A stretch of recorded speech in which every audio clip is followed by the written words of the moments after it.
We will log in using the ID and password and will redirect to the home page. So here you can see we have the fresh calls bucket, pending follow-up bucket, non-contact bucket and the overdue bucket along with the small live table.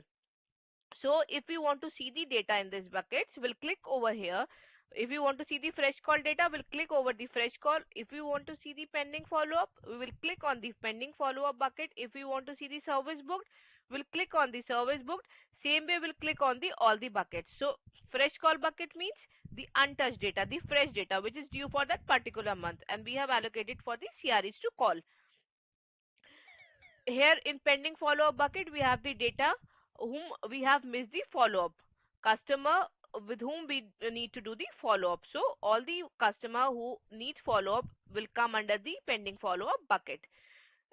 Then we have the service book bucket. Service book bucket, customer have said book my service, but due to multiple reasons they have not reported. So the these type of customer will come under the overdue status. Now we have service not required bucket. Service not required, we have disposed the data and customer have said service not required.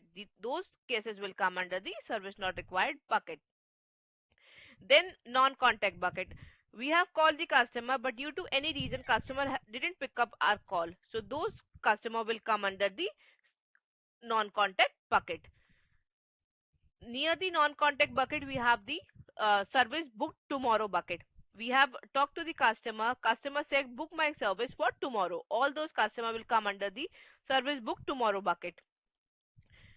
We have service book today bucket. Customer have said book my service for today. All those customer will come under the service book today bucket. Same way we have future follow up bucket. We have called the customer.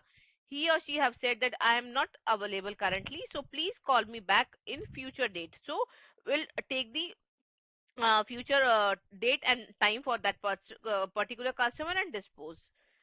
Now we have the other bucket. In other bucket, customer whom we have disposed for others like escalation, DNC, DNM will come under the others bucket.